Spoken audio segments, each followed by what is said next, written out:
All right. Good morning, Alta Realty Group agents. This is Kevin Lauren. I'm the Director of Training and Marketing here at ARG. And today we're going to continue our discussion on SEO. We could probably talk about SEO for the rest of the year.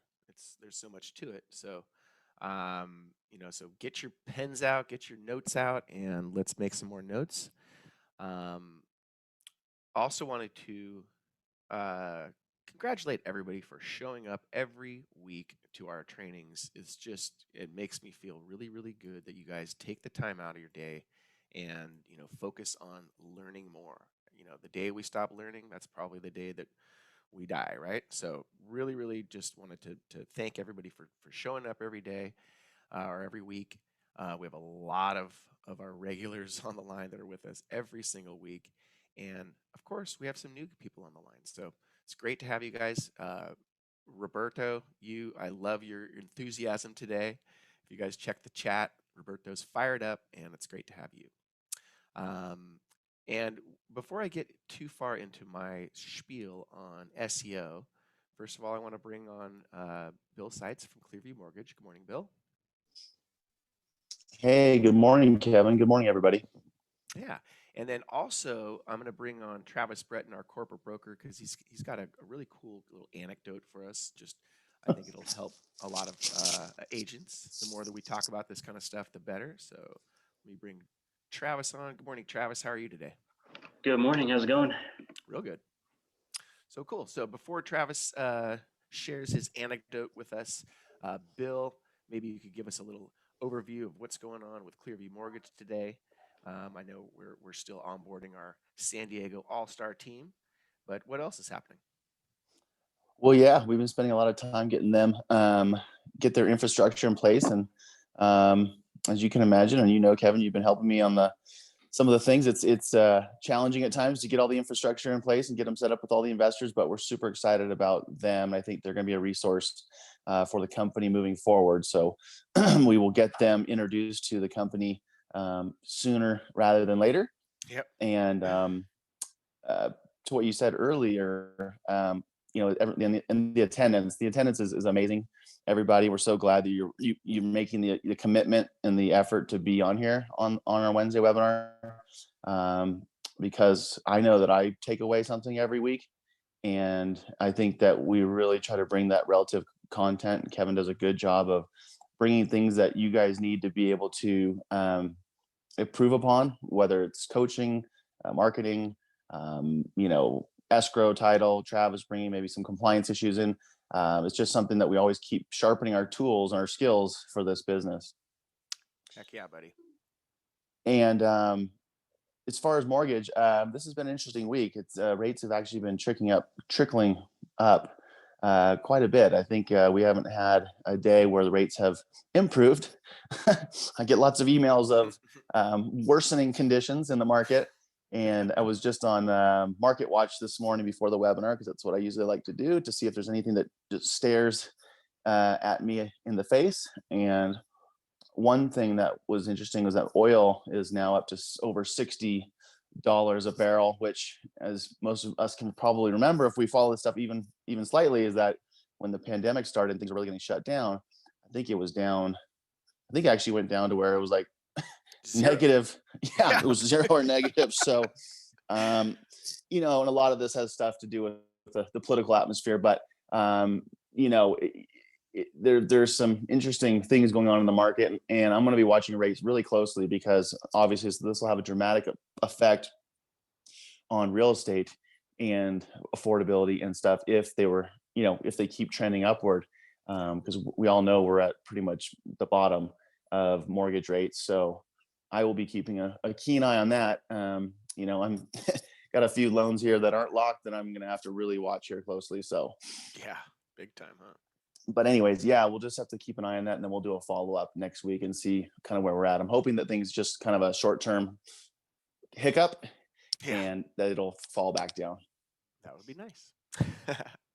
All right, great. So Travis, thanks for that, Bill. We always appreciate your input.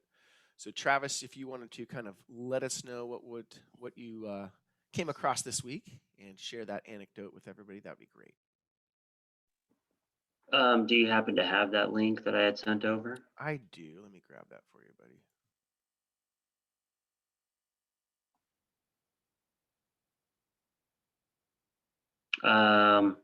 Oh, sorry. That's Are we going over the which one here? I have a couple anecdotes. Which one So, do you want to start with, pal? okay, so we can start with one. I know we've been going on, you know, there's a lot, a lot of multiple offer situations out there. Yeah. And one thing that I get a lot of calls on is, little clauses and different things when you're, writing your offers. Like we're dealing with a lot of appraisal contingency things and that being removed. So here's one that I gave out to an agent the other day who was writing an offer, and the buyer wants to pay over the appraised value if it were to come in short from the contract value, but they only wanted to go a certain amount above, not fill the whole gap, just to kind of protect themselves. But they also wanted to try and bind the seller to selling also at that specific new price.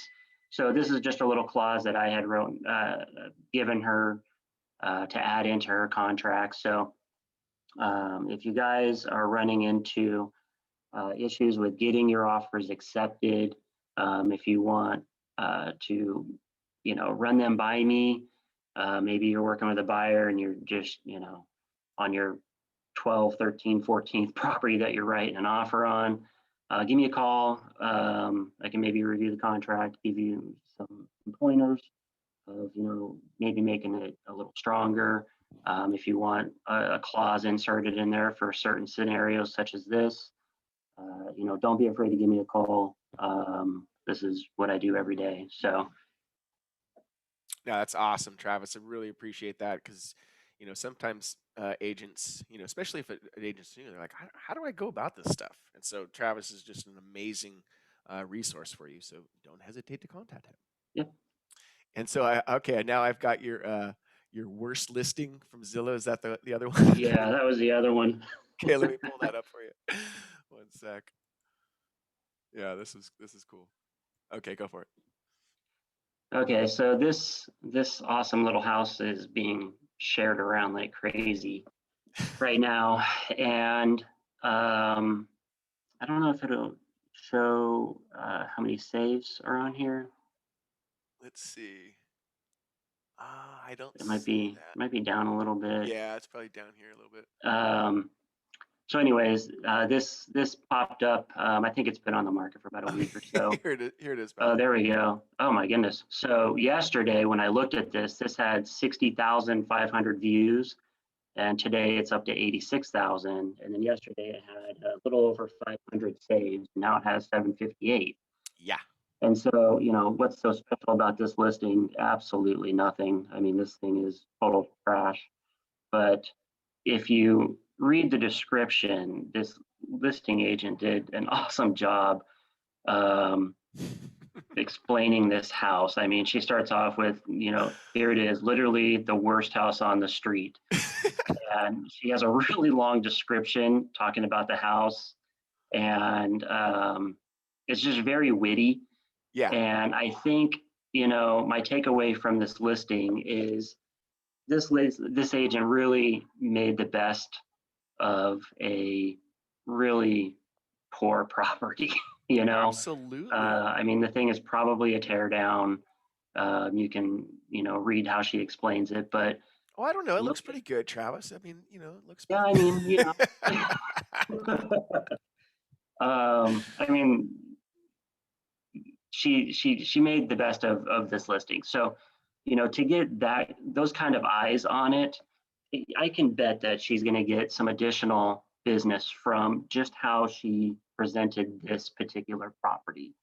100%. So, my takeaway is, just because it's a low price property, don't chintz on the effort that you put in on the marketing, because, while she may not make very much money on this particular sale, I would bet with that kind of traction, she's getting more listings, more buyers from this, just because she was so witty in description, I think people are definitely going to want to work with her. So just keep that in mind when you're marketing properties. Do your best on all of them.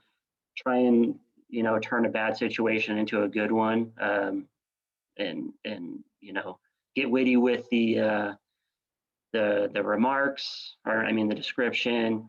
She still has like 33 pictures in here for this thing. It obviously doesn't really deserve that, but she did the full marketing on it. So you Yeah, can see how bad this listing is, but 86,000 views on Zillow, and that's just Zillow. That's not including all the Facebook shares that are happening and everything else. So she's getting a lot of traction on this.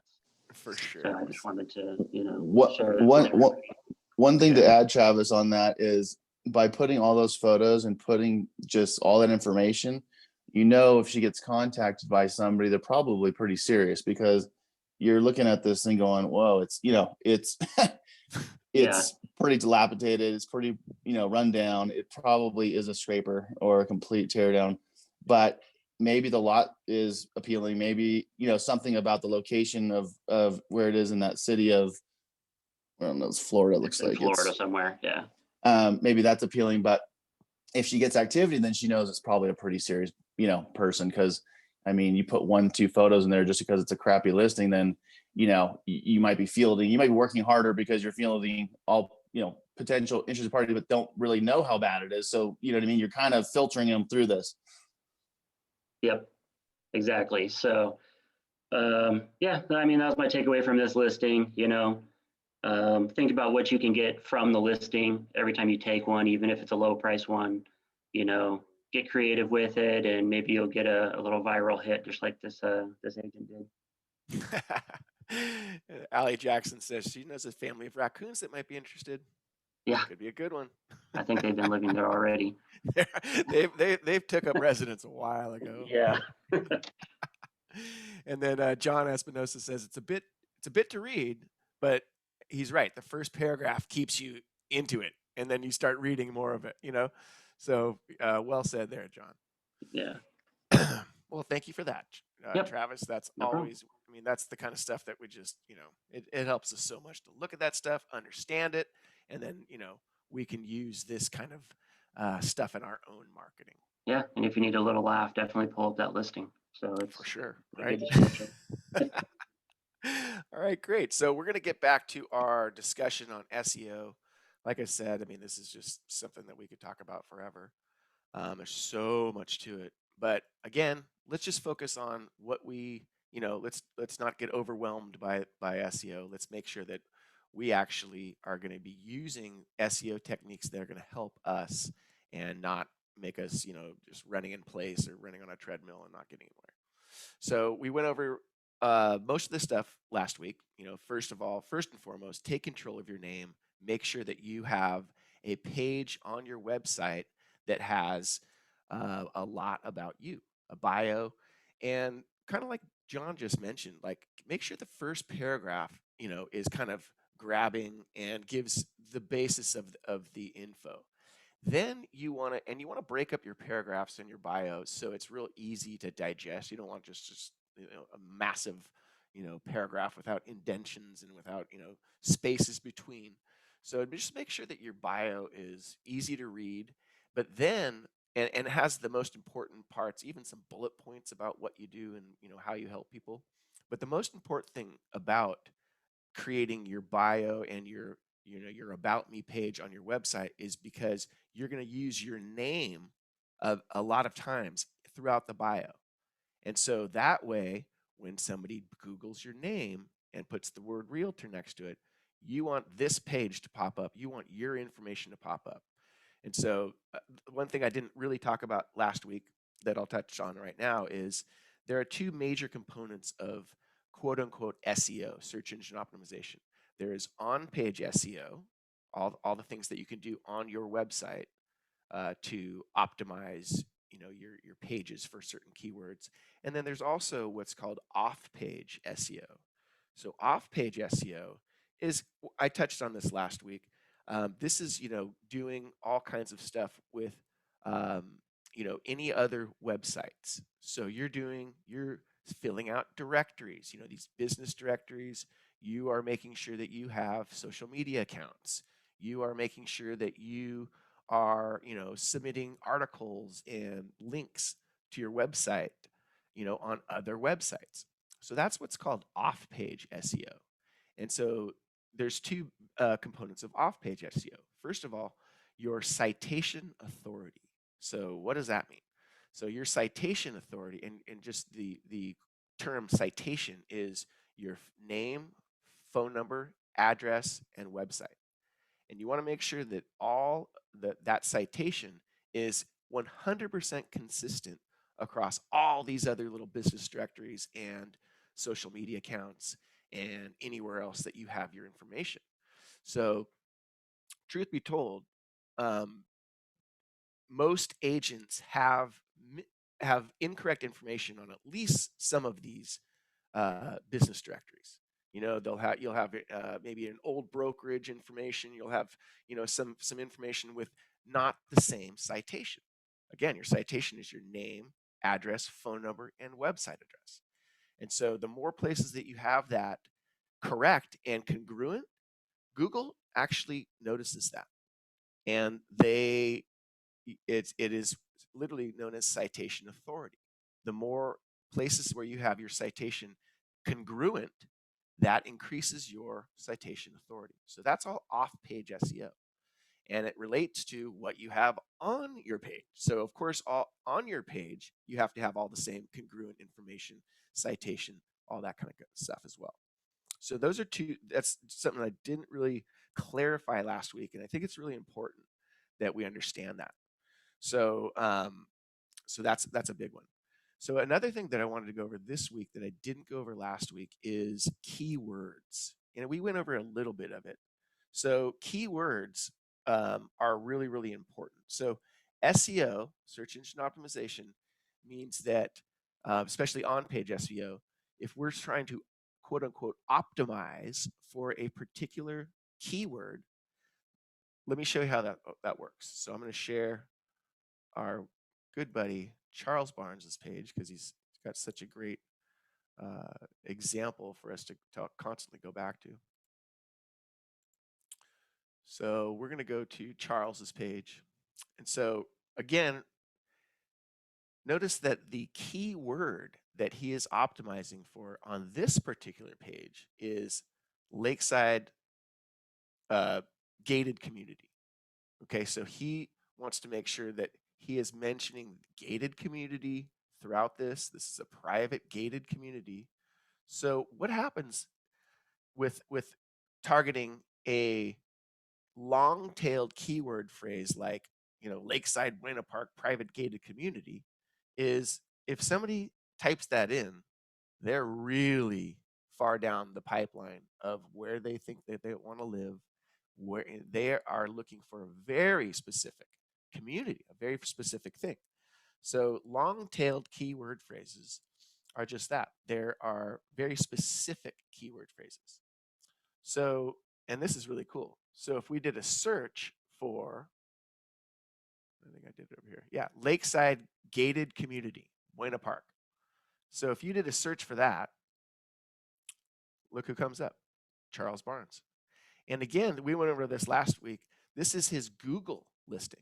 Remember, we talked all about, making sure that you go to Google My Business and setting up your Google listing, right? So this is, he's getting extra real estate on the search engine results page, right? So he's here, and he also shows up on the map. Awesome. And he also shows up, his website shows up, Lakeside Private Gated Community in Buena Park. So he has optimized this particular page.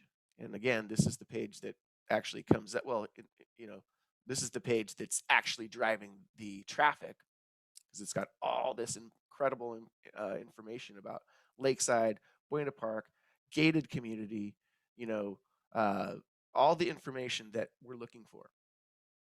So you can see that he would not be on this page. He would not show up if we did not use these keywords in our, in our copy, in our in the written content of this website. So that's a really, really important thing. Then there's also a way to use what is called meta tags. And so each of these pages, you can always click on the meta tag. The meta tags are what Google uses to read as well. So notice that the private or the page title in his meta tag is Lakeside Buena Park Private Gated Community. And he even added a little news and info. Great. And then his meta description, and the description is just, the thing that pops up a little bit further down and gives a description, also mentions, gated community, all that kind of stuff, right? So this is how we, quote unquote, optimize our pages for specific, keyword phrases, which is exactly what we're trying to do, right? So let me show you something with respect to the keywords. All right, so we put in Lakeside Buena Park homes for sale, and again, Charles is a stud. This comes up organically. Remember, these are ads. These guys paid to be here. Zillow is a massive animal and has, some of the biggest SEO in the real estate industry. And then little Charles is right there above Compass, above, some of these other big companies, above Redfin, above Realtor.com. Get out of town. This guy's done the work. He's created a meaningful content within his website that is earning him that place. So really, really cool. But I want to show you something. So we type in Lakeside Buena Park homes for sale. Let's go down to the bottom. This is really important, guys. Every time you do a search, there's also searches related to Lakeside Buena Park homes for sale. So this is a really cool place for us to get related keyword phrases and long-tailed keyword phrases, right? This isn't just gated community. No, this is Lakeside Gated Community Buena Park, Lakeside Buena Park fishing. Lakeside has a nice, it's a big lake and you can fish in it. Charles knows that lake real good, and he's a good fisherman. So also other related things, Zillow homes for sale. Well, guess what, guys? We can create a content page within our website that talks about Zillow homes for sale, and we can steal content. We can steal traffic from Zillow, no problem. So looking at these related searches is a really good way for us to kind of understand other things that other people are searching for. So this is the reason that these are related searches, because other people have been typing in these things, right? So all of these things are things that are already being searched right now. So it's a really good idea for us to go, oh, you know what, maybe I should do you make a little content page, an additional content page that just talks about Fullerton, or just talks about Lakeside 50 Lakeside Drive. People are actually looking for these specific, homes. So really cool stuff there. So I just want Kevin, I have a quick question for you. Yeah, go ahead. Does it matter when which browser search engine? So like you're doing all this back end search engine optimization, whether it's a community or a city or whatever. Like Charles has got Lakeside. If you're using DuckDuckGo or instead of Google, or you're using another primary search engine as your main search hub, does it affect the search results? If that makes sense. That's a great question. It totally makes sense. The way I look at it is Google kind of sets the bar. The other search engines try to kind of mimic Google in that respect, but the bottom line is content is always key. So it doesn't matter if you're using Bing or DuckDuckGo or whatever, they all are have algorithms that rank content based on, or that rank websites based on their content, right? So if you optimize for Google, you're going to be optimizing for any other search engine. So we start with Google because it's the biggest by a landslide. And so if we're appeasing Google, we're going to be appeasing these other search engines. Does that So make sense? I know what I would do in this instance, but maybe someone is asking, okay, well, this is a real estate website. Mhm. How can Lakeside Buena Park Fishing fit into this real estate website? Great So question. Yeah. what would be your suggestion on building off of that key term to drive traffic to this real estate website? Such a good question, Travis. It's because, and a lot of even companies like Zillow and Redfin, they'll do stuff like this too. They will do, look at this. So they'll do something like, what's a purchase and sale agreement? So you could create a content page about what's a purchase and sale agreement, or something that's completely not related. You know why, Travis? Because we know that people that are searching for homes, a lot of times they just want some information. In fact, 13% of people that are searching for doing a home search are not ready. They're just looking for a little bit of information. Yep. So if you're putting out some information about fishing and that kind of stuff, these other people that are maybe not even that further down the line, they're still going to see your content, right? Unrelated to real estate, Yep. right? And So you'll that's notice this is a blog from Redfin. So that's what uh, they're doing with their blog, is using that. exactly. So so we have, that's why on our blogs, we always have and let's just go to Charles. On our blogs, we always have related content, right? So this is like, home ownership goals and buying and selling. Somebody might stumble across our page because they're looking for, something about home ownership goals, right? So all of these ancillary pages, they all add to the quote unquote SEO, right? Because we're referencing different things. And then it's a great idea to connect all these different articles and stuff together. So one thing that so most of these SEO companies, they know exactly what they're doing.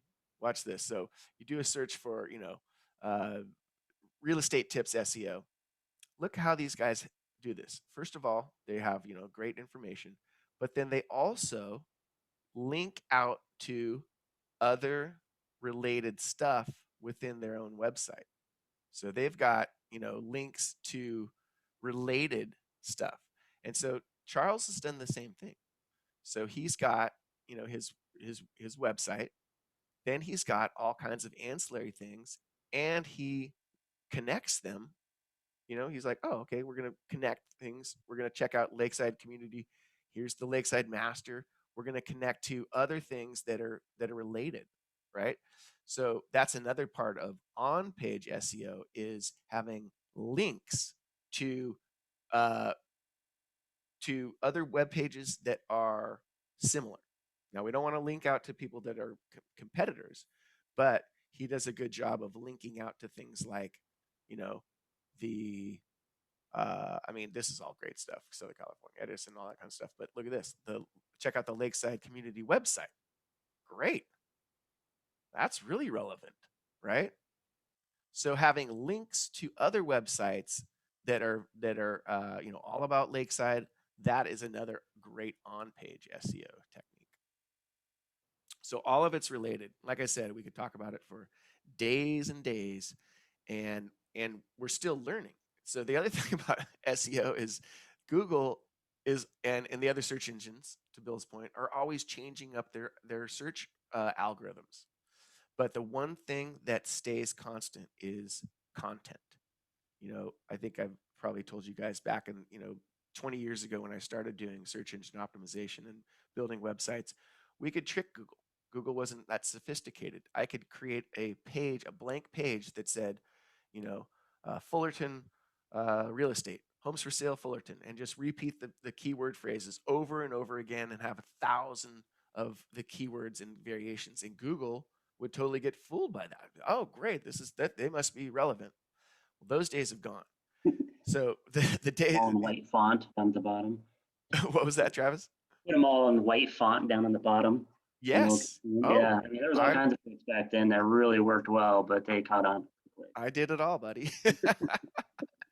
And so no more. But what's never going to go away is good content, good written content. So people are always, agents always ask me, what should I put on my website? Well, if you really want to, optimize your website, write written content just as much as possible. And to John's point, John Espinosa, wow, that's a lot to read. Well, you know what? Most of this stuff is never going to get read by a human, but Google reads it, and Google uses it to associate our website with keyword phrases.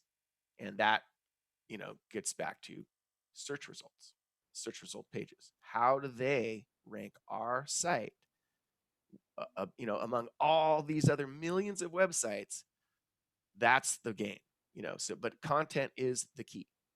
Written content, using those meta tags like I showed you, embedding images, embedding video, linking out to related, content websites, Wikipedia. I love, taking one of my pages and linking things to Wikipedia. That's not a competitor, but it's a massive PageRank website. So PageRank is something that Google developed. You're either a 0 or up to 9. Google's a 9. Facebook is probably an 8. These, Redfin and Trulia and all these massive websites. There's 7s and 8s. Your little website that you create is normally going to be a 0, and over time you can probably build it up to about a 1 or 2 or 3. But when we link out to these, things like Wikipedia, which is probably an 8, that link has more juice. We call it SEO juice. So if you link to a page that is a high page rank website, that's a better backlink than a low page rank website. So I know it kind of sounds like Greek, but it's just the way the internet works these days. So anyway, Bill, any big takeaways from today? There's always a big takeaway, Kevin. Yeah, I just, a lot of good information, kind of covered a lot. I just think that this is just something that you kind of have to get your hands dirty with. And I think we could probably, I know you said we could touch on this for a whole year straight. But I was wondering, maybe it makes sense for us to touch on different ways to funnel traffic to your site, not through direct real estate. So, whether, because I'm just kind of thinking about this stuff, like I've ever, if you're that guy, Dave Portnoy from Barstool Sports. Yeah. Have you ever seen, like, he does the pizza review? Yep. So, he's, in sports, and he's got, a couple other businesses, but he does this really, really unique pizza review. It's a couple minutes. And he does this, one bite, everybody knows the rules. It's really funny and quirky. And he's got millions of followers. It really doesn't have anything relevant to his core business. Yeah. But he's driving people to him, and to people want to find out more about him through doing something kind of off the main, the main thing that he does. So, my little creative brain sometimes goes into other, like, how could you, do that and still drive traffic to the real estate side of it, to show somebody what you do, but you're bringing them in through a different channel, if that kind of makes sense. Oh, it makes all the sense in the world. And I have a great way to do that. And we could have a whole webinar on it, but just real quick, you can create your own your community 5-minute or your featured, business in the community. And so, every week you could do a 3 to 5 minute quick interview with a local business, especially your local business. Uh, you know, every agent should have their core, business group. You've got your carpenters, you've got your, plumbers, you've got your stagers, you've got your mortgage people, all your people, right? Once a week, interview one of those people, put it on social media, do a boost, boost the post, reference back. You're not really talking about, you're maybe referencing real estate, but you're right, Bill. It's not about real estate, and it is a way to attract people that you're not really talking about. Hey, can I sell you a home? It's not what you're doing. You're just building this rapport, and you're showcasing your personality, and you're helping another local business showcase their stuff. That's Yeah, reciprocity. I really like that local business route because it just shows that you're embedded with the community. The local business owners. You're doing a good service for them. You're doing good, right? Part of this business is being a positive person in the community you serve.